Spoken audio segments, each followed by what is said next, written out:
Good morning, good morning. Welcome back to another episode of Good Morning MontCo. I am your host, Teresa Van Paris, and I am excited to have with me the one and only Miss Jacqueline Walker out of Conshohocken, Pennsylvania, which is where I'm from too.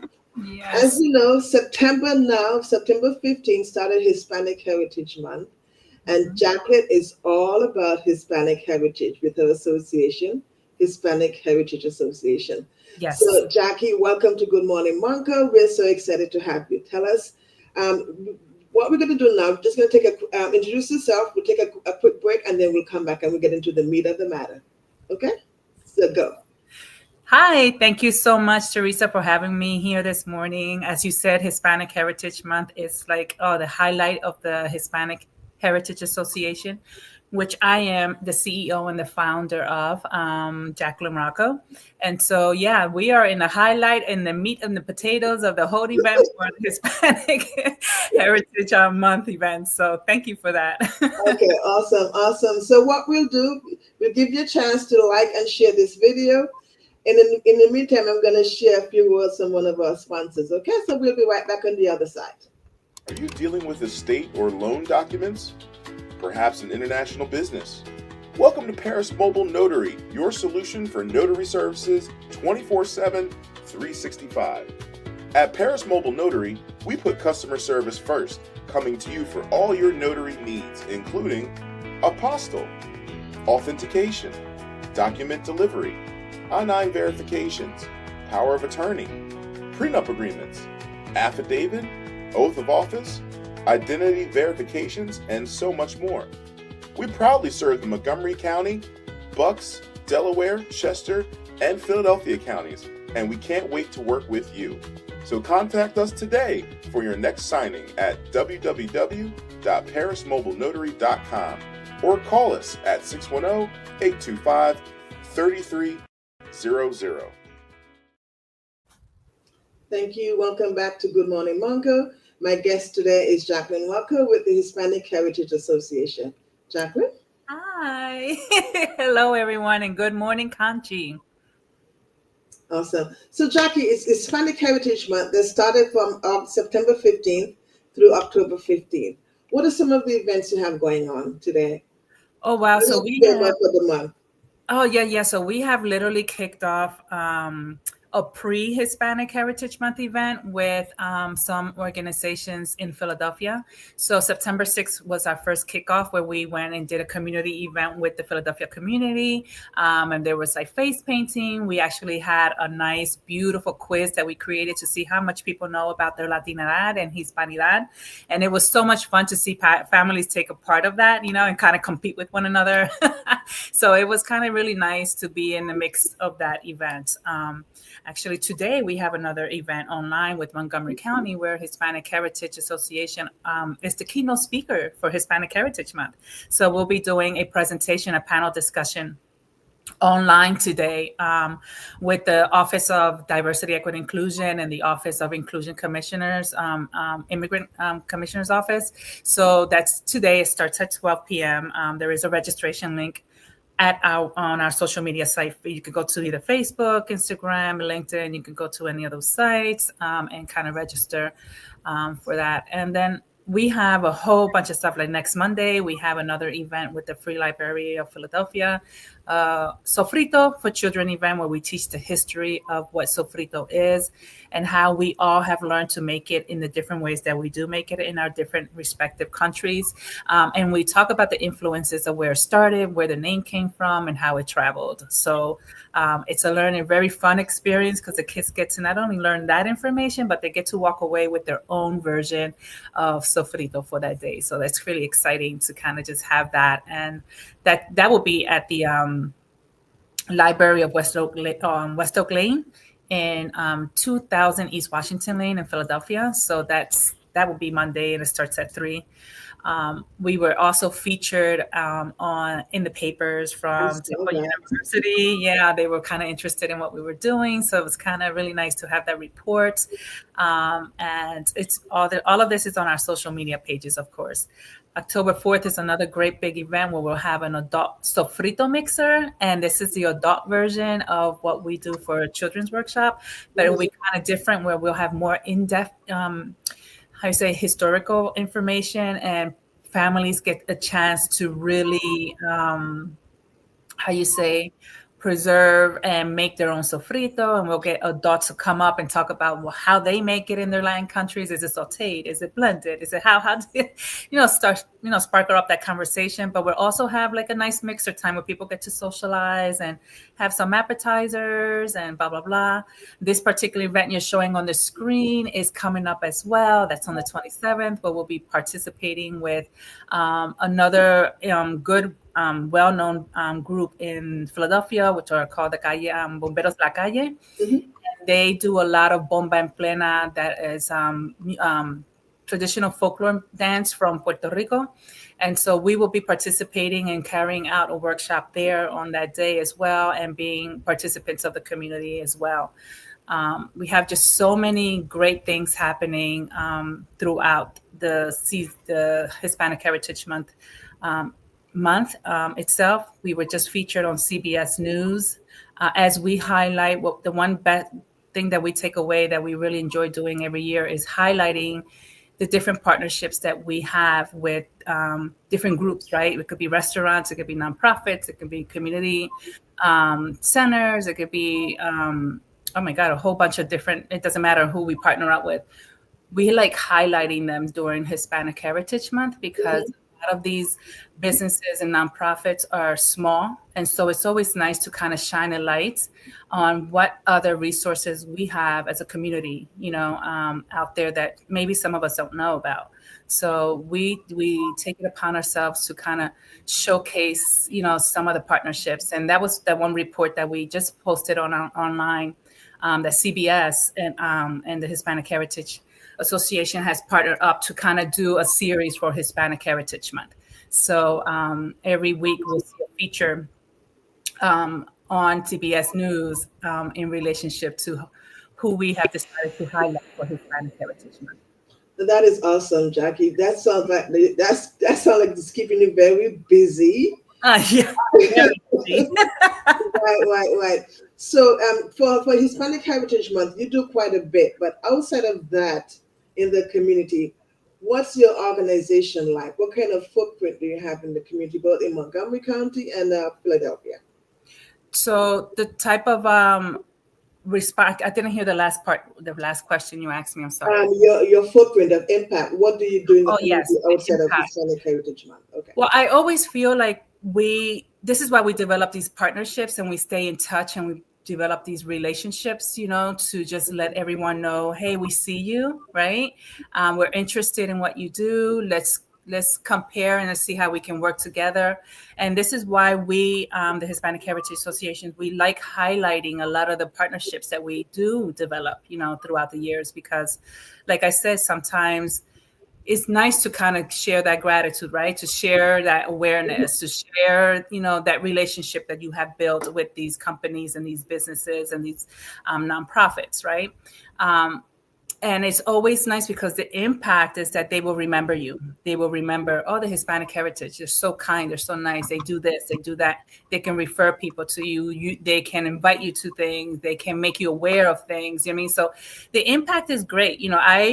I look forward to just develop the friendships. That means more to me than anything else, right? Because at the end of the day, once I shut the doors and, stop doing the Hispanic heritage work for the day, okay, I have a friendship with this particular person, right? And so those things are, are really important.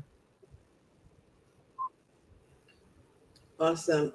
That's amazing. Now, Jackie, you as a person, you have been through some challenges when this next month is coming up for you.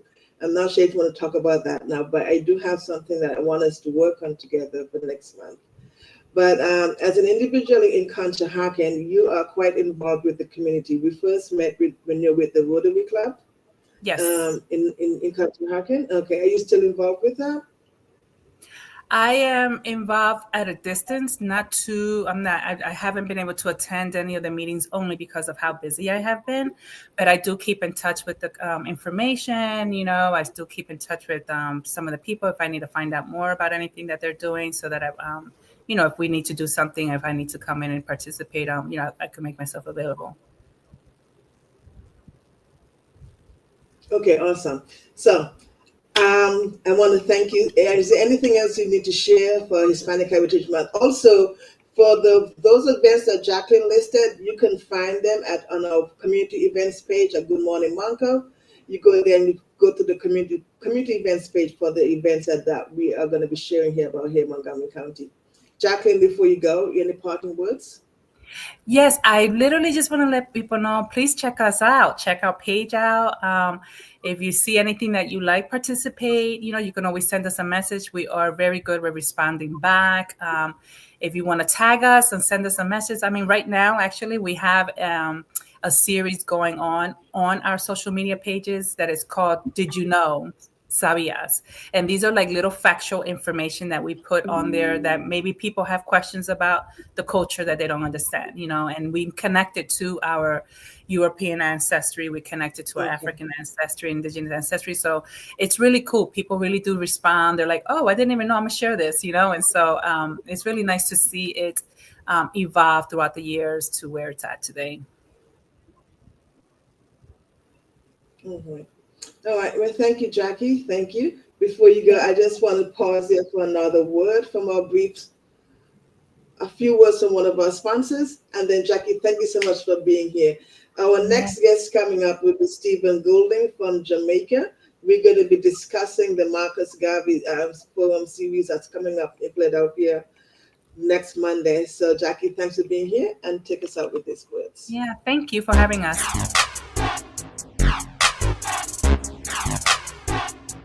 My name is Blaine Pierce. I'm from Norristown, Pennsylvania. Graduate of Delaware State University, sports science major, member of Kappa Alpha Psi Fraternity Incorporated. We are located in Norristown, Pennsylvania, 1725 Markley Street, in the Astor Shopping Center, right next to the zoo. We handle one-on-one personal training, group and fitness classes, strength and conditioning classes, kickboxing training, boxing training. We also have yoga classes, and massage therapy and movement therapy. My passion has always been to help others become their best self, stronger physically and mentally.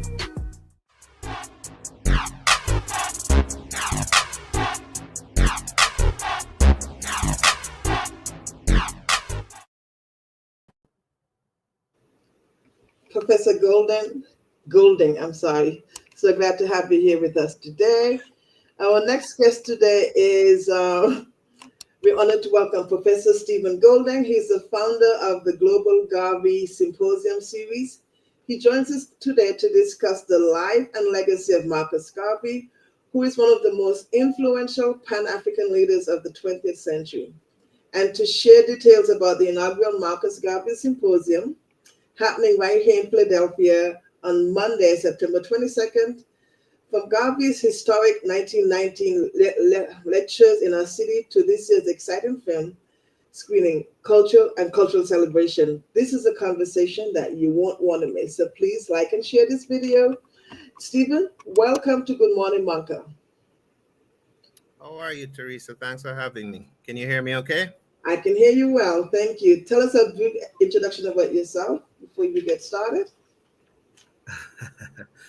I think you said it much. I'm the president of the UNI and ACL in Jamaica. For your listeners who don't know, that's the Universal Negro Improvement Association and African Communities League.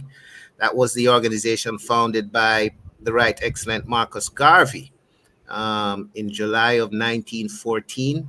We are the first division founded.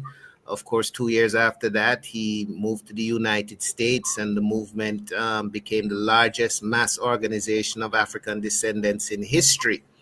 Following that, of course, Garvey became Jamaica's first national hero.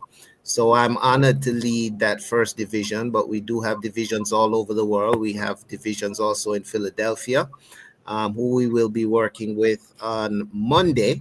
to commemorate Garvey's first lecture in Black Doctors Row in South Philadelphia, where he spoke on September 22nd and 23rd, 1919. So we are commemorating that anniversary. Coincidentally, 2025, in 2025, the 22nd of September falls on a Monday, just as it did in 1919. So a little bit of trivia there. But of course, Garvey was very active in Philadelphia. It's going to be at the Ebenezer Seventh-day Adventist Church, but in 1919, that building was occupied by the People's Metropolitan AME Zion Church, which was pastored at the time by Reverend James Eason. Eason was the first chaplain general of the UNIA in 1918.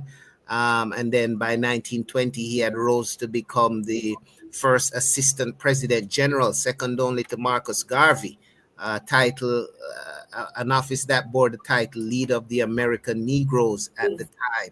So we can understand why the UNIA was so powerful and strong in Philadelphia, and why this particular church that we will be hosting the symposium at Monday was such a pivotal center in the Garvey movement within Philadelphia, having the first assistant president general as the pastor of that church at the time, and that building sort of becoming a headquarter of the UNIA in 1919. Awesome. So Marcus Garvey is often called one of the greatest Pan-African leaders of the 20th century. In your view, does this still resonate today? Certainly. He is certainly known as the modern father of Pan-Africanism.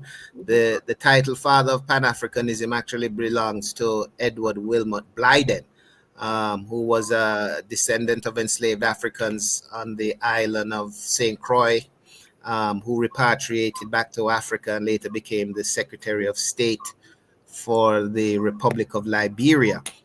His philosophies influenced people like Marcus Garvey and others, but Garvey is given the title the modern father because in the 20th century, at the start of the 20th century, he rose to heights that Blyden himself never even realized, creating a tangible vehicle for Pan-Africanism in the organization that he created, the UNIA and ACL. And his influence was so far reaching that you had over 1,000 divisions of the UNIA in as far as places as Australia. You had divisions, and the name Garvey was so known on the continent of Africa that at the time the king of Swaziland, the country which is now known as the Kingdom of Eswatini, was quoted in 1920 as saying that he didn't even know that they were Africans in the Americas, except for Jack Johnson and Marcus Garvey. And of course, Jack Johnson was the first black heavyweight champion of the world in 1908. And then here comes Marcus Garvey with the largest organization of black people in 1920. Right. So you founded the Global Garvey Symposium Series in Jamaica. What inspired you to do that? Well, I've been an educator for the past 20 years. I chaired the Garvey Studies Department at the Heidel University. Of course, that's where I picked up the cap of professor.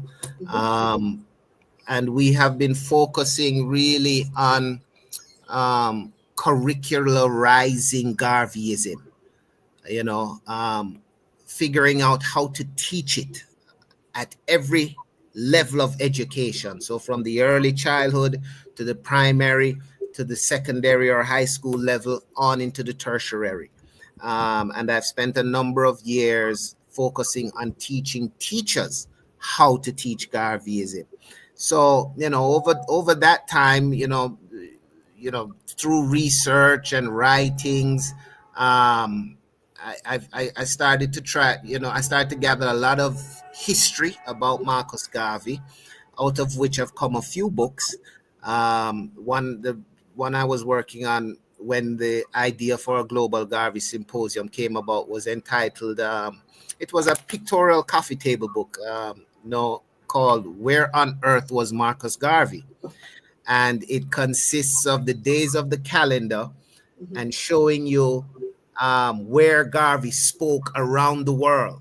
And we came up with so many dates that we almost completed an entire year's worth of dates, but certainly multiple dates in January, February, March, every month. And in doing that, it inspired the idea that, some of these buildings that Garvey actually spoke at are still standing today. And so last year we started in Atlanta. We put up a memorial plaque at the Big Bethel AME Church where Marcus Garvey spoke on March 25th, 1917. And, the idea was sort of born that, well, in recognizing these places, let's create dates and times, recognizing the anniversary of Garvey's engagement in these spaces, and to create a symposium. So it's not only just about celebration and looking back at the past, but how can we evaluate Garveyism in the present and its relevance to us and our lives today.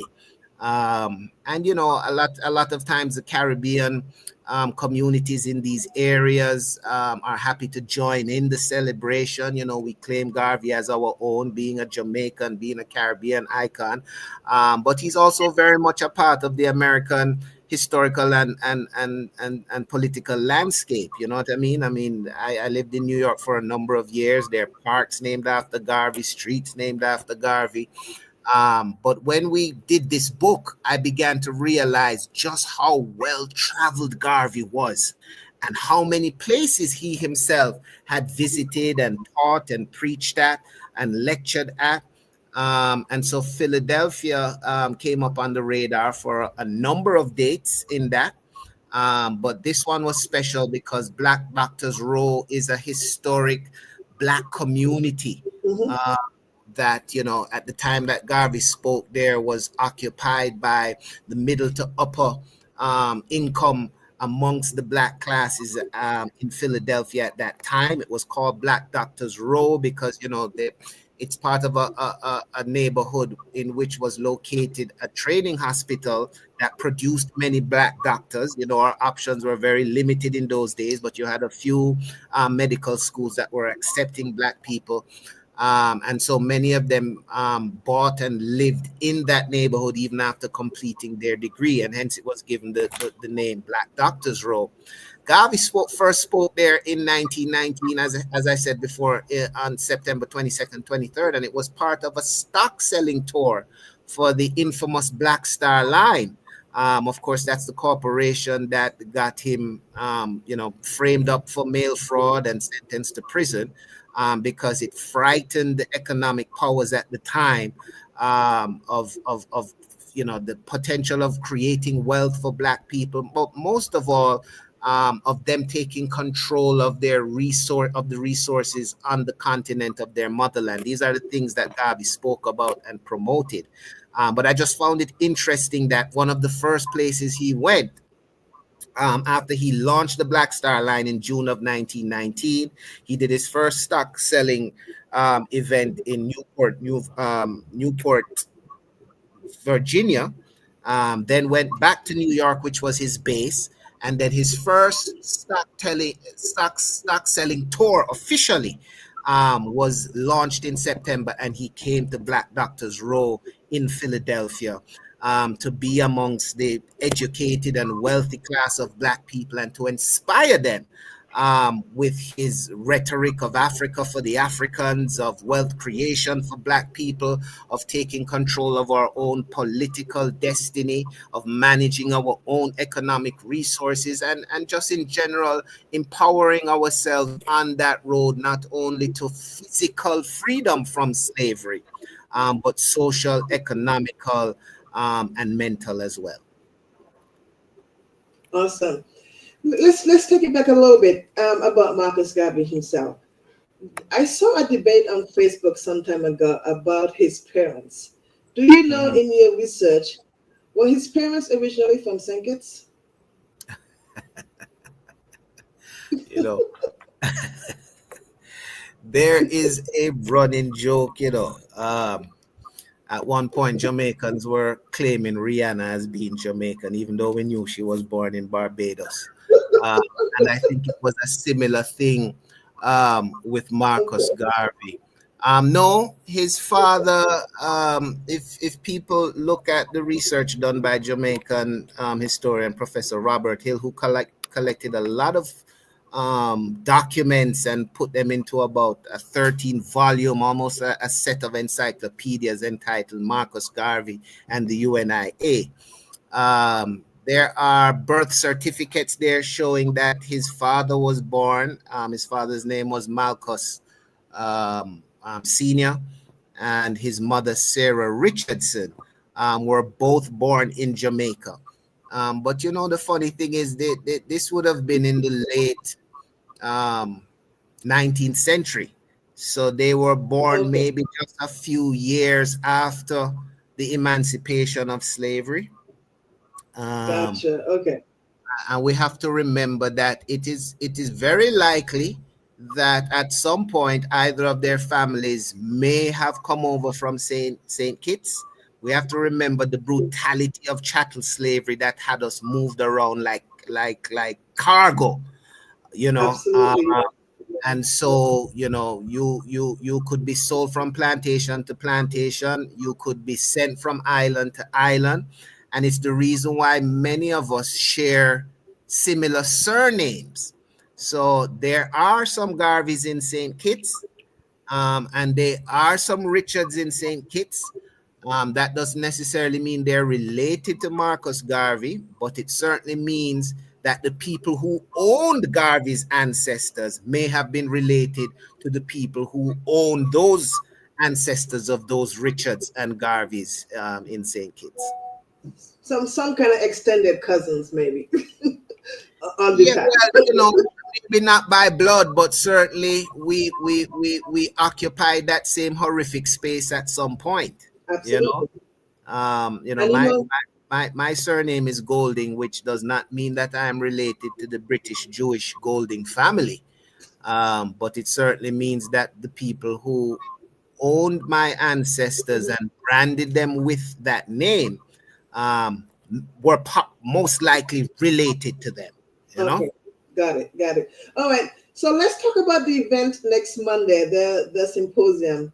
Um, what can people expect in the inaugural Marcus Garvey Symposium here in Philadelphia? Well, listen, we started these symposiums last year, 2024. We started in Jamaica at the Baptist Church in Hanover, where Garvey spoke in 1916. We went on to Atlanta, as I mentioned before, where he spoke in 1917. We've done them in New York, where Garvey gave his first mass lecture in his first public lecture in the United States in May of 1916. Philadelphia is now the third. No, sorry. We also inaugurated in Brooklyn and Baltimore in January and February of this year. So Philadelphia is now the fourth city. If we count Brooklyn and Harlem as one New York, because we do two symposiums there, Right. is now the fourth city.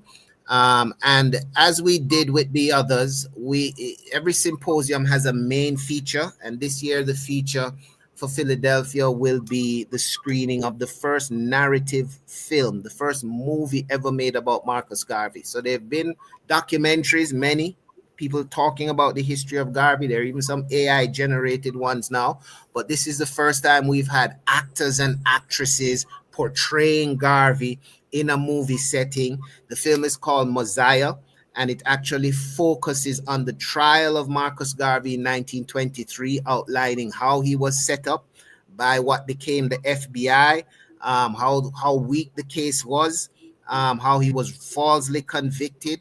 And it's an eye opener with some brilliant acting. The writer of the film also plays Garvey as the main actor. He will be at the symposium on Monday also, not only to perform, but also to interact with the audience with any questions about the film and so forth.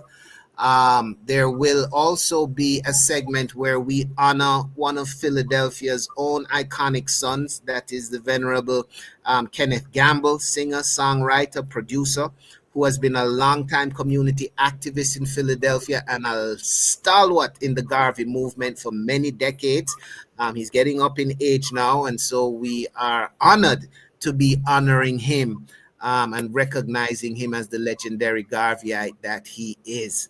Of course, we're going to have representatives from the Black Doctors Row community to talk a little bit about the history and the significance of that community. We're joined in the organization of the symposium by the Honorary Consul of Jamaica, resident in Philadelphia, Mr. Christopher Chaplin, who is also a member of the African and Caribbean Affairs Commission attached to the City Council of Philadelphia. So a lot of different players, a lot of different segments. We're going to run a tight ship. We don't expect the event to last for more than 2 to 2.5 hours. We're going to be providing some Jamaican refreshments after. But we're inviting everybody to come out, not only to honor Kenneth Gamble, not only to see the screening of the first movie made about Marcus Garvey, but just to be in the space and imbibe the vibe, and the spirit that we are there 106 years to the very date, a same Monday that Marcus Garvey would have filled those halls, with his booming voice, with his auditory, with his inspiring rhetoric that moved not only a nation, but moved an entire race of people in the early 20th century. This is quite remarkable. One of the terms I learned in speaking with you is edutainment. Describe edutainment. Yes, and I would think Marcus Garvey was a pioneer in that field because, when he had a meeting, it wasn't just him talking. It wasn't just a lecture.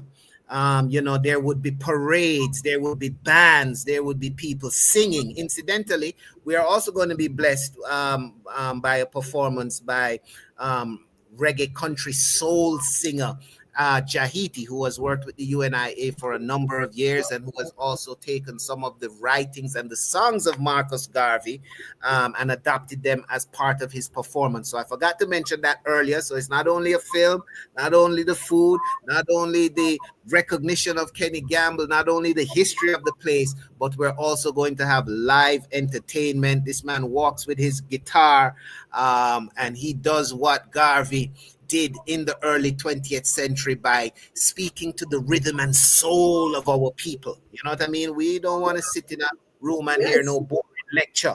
We want things that make us tap our feet and nod our heads and get up and clap our hands. And what better place to do that than in a historic Black church, in a historic Black neighborhood, honoring a historic Black man.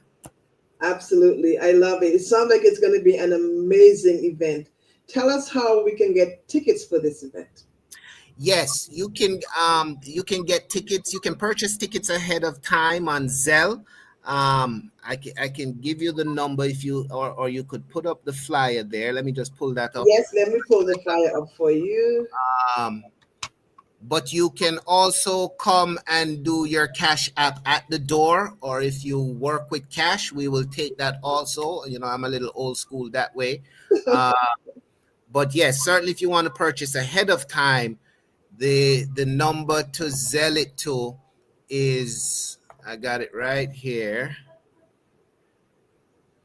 It is to be sent to Samuel Fudge, who is the writer and actor of the film, because it takes a lot of money to make a movie. Mm-hmm. And so we do charge something for the symposium. You can Zelle him at 706-524-6314. So that's, area code 706-524-6314. The tickets are $40, general admission. Of course, if you were one of our sponsors, you would have gotten some group coupon tickets, depending on what sponsorship package you took. But we're welcoming everybody. Please purchase your tickets ahead of time. But even if you don't get a chance to do that, we will still be taking payment at the door. And you're still accepting sponsorships, correct? Yeah, that window was supposed to have closed earlier this week. But since I am still in Jamaica until tomorrow, I've extended it until tomorrow. So really, they would just have 24 hours to respond to us. And if that's the case, they can reach out to me at UNIA Jamaica, one word, at gmail.com, or call me directly at 876-886-5583. Okay. And if you go to Good Morning MontCo, also you'll see the flyer there with the link to where you can get more information about the event and get your tickets through there through Zelle. Awesome, Yeah. awesome. Thank you. Um, I have another question. I have some more questions for you, but let's take a brief moment here for some words from one of our sponsors, and we'll be right back. In the listening audience, please like and share this video, and we'll be right back on the other side. Are you dealing with estate or loan documents? Perhaps an international business? Welcome to Paris Mobile Notary, your solution for notary services 24/7, 365. At Paris Mobile Notary, we put customer service first, coming to you for all your notary needs, including apostille, authentication, document delivery, I-9 verifications, power of attorney, prenup agreements, affidavit, oath of office, identity verifications, and so much more. We proudly serve the Montgomery County, Bucks, Delaware, Chester, and Philadelphia counties, and we can't wait to work with you. So contact us today for your next signing at www.parismobilenotary.com or call us at 610-825-3300. Thank you. You're watching us here at Good Morning MontCo. My guest today is Professor Stephen Golding with the UNIA out of Jamaica. He's the president of the Marcus Garvey Symposium, the founder and president. So, Stephen, thank you for being here with us. You mentioned about the sponsorship briefly and about the filming of Marcus Garvey. Where was it filmed? It was actually filmed in Atlanta, which is one of the first cities that Garvey spoke in when he came to the United States. But it was also a very significant part of his story in that that's also where he had his controversial meeting with the Ku Klux Klan in 1922. And it's also where he did 2 3/4 years of his 5-year sentence before he was pardoned by President Coolidge at the Atlanta Federal Penitentiary.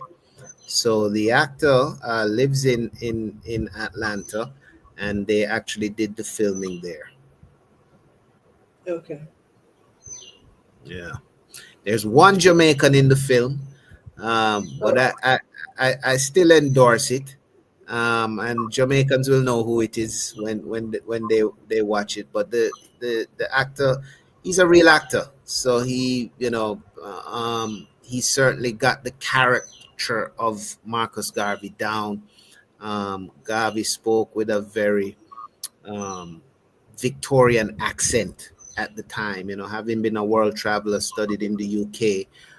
But Jamaica was also a British colony at the time, so that was not an odd thing for educated Black people to speak with that sort of Victorian tone, or British, even though you're not listening to a white British person. It's a Black person speaking to you. But yes, awesome. It was done in Atlanta, and we're actually working on the sequel of that film, which will take place while he's in prison, and it will further reveal some of the truths about his meeting with the Ku Klux Klan, which was controversial at the time and which sort of isolated a lot of the Black American communities from Garvey. They condemned him for that meeting, but the truth is that they did not know the real reasons behind the meeting, because there were several clashes between UNIA divisions and Klan chapters in the South, particularly in the state of Florida and Tennessee. And when I say clashes, I mean gun battles, UNIA presidents being kidnapped, and UNIA, Garvey had a paramilitary arm to his organization, threatening for reprisal killings.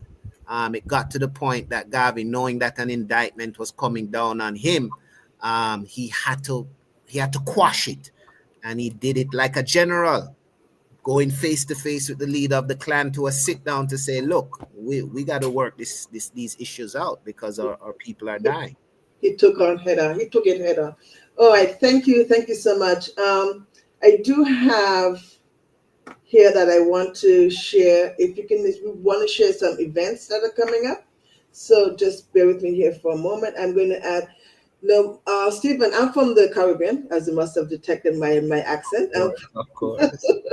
I am from Nevis, St. Kitts and Nevis, and tomorrow is our 42nd Independence anniversary. Yes, and we will be doing our inaugural Garvey Symposium in St. Kitts on November 2nd this year, which is the day that Garvey visited St. Kitts in 1937. So yes, man, I was just in a meeting with them 2 days ago. Yeah, man. And they're also putting up a plaque at the Mutual Improvement building, I believe, where Garvey spoke. It's a shell of a building now, but there's still something standing there. So wow. Awesome. I look forward to visiting the country.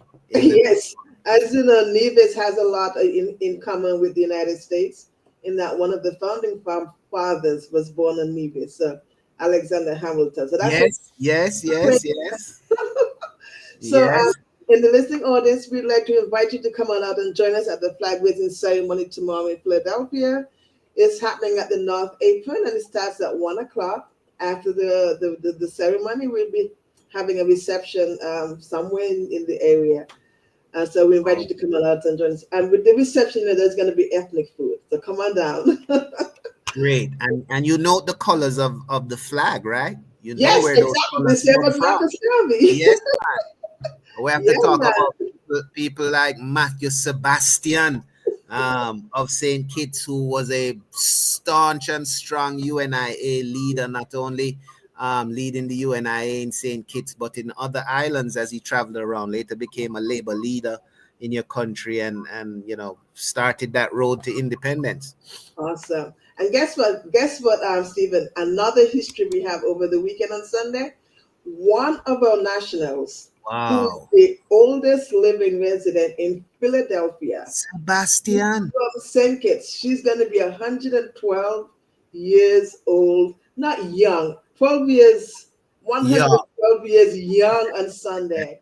Yes. So we are celebrating her virtually.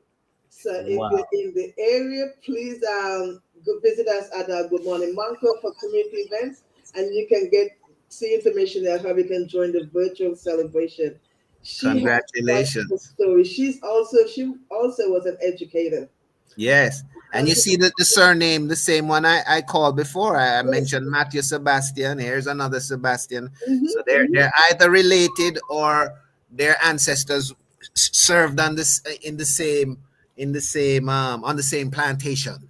Her brother was a former governor general of St. Kitts and then I believe that she's probably from that family.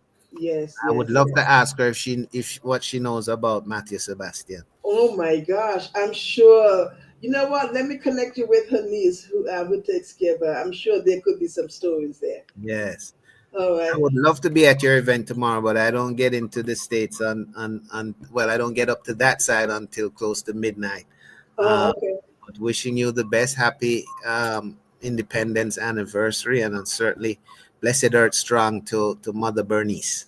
Yes, thank you. And then another event we have coming up on Monday is we have a Meet Your Candidates Forum here here in Conshohocken, which is sponsored by the Greater Conshohocken Business and Professional Women's Group. That's going to be in person at the Williams Jean Memorial Library here in Lafayette Hill. So we invite you to come on out and meet your local candidates, your mayors, mayor for Conshohocken, the council representatives for both Plymouth, White Marsh, and Conshohocken. So come on out and join that conversation. Dinner meeting starts at 6:30, and reception dinner meeting starts at 6:30. Candidates forum at 6:30. 5:30 dinner, 6:30 candidates forum. Come on out and join us. And here in Montgomery County, Pennsylvania, I just want to share some very important dates coming up. October 20th is the last day to register to vote in a general election. October 28th is the last day to apply for a mail-in ballot. November 4th is the election day. Polls are open from 7 a.m. to 8 p.m. And if you're voting by absentee ballot, they must be received by 8 p.m. on Tuesday, November 4th. You need more information, please visit vote.pa.gov. Thank you. And then for the one last time, I'm going to post a flyer for Mr. Garvey's event that's coming up on Monday night. Hope you guys can join in. It's going to be an admission fee of $40. You can either get your tickets in advance or at the door. And do you accept cash at the door also, or just cash out? Yes, cash as well. Okay, and cash app. So okay, cash is king. All right. Stephen, thank you so much for being here with us today. I really appreciate having you. Before we go, do you have any parting words for our audience? No, just want to invite everybody to come out on Monday, 7 o'clock at the corner of 15th and Christian Street, the Ebenezer Seventh-day Adventist Church. It's a family event. So, if you have young ones you want to bring along, you're quite welcome to come along. It's a safe environment. It's great to watch a film together as a family, to discuss together as a family. There's going to be some wonderful edutainment, as Teresa reminded you all. And I just think it's a worthy event, worthy of your time, especially if you're born and raised in Philadelphia. And if you're from that neighborhood in particular, there's going to be so much to ingest in terms of the history, the significance, and the role that Philadelphia played in the making of perhaps the greatest, most iconic Black person of the 20th century. Awesome. Stephen, stay with me as we now close out.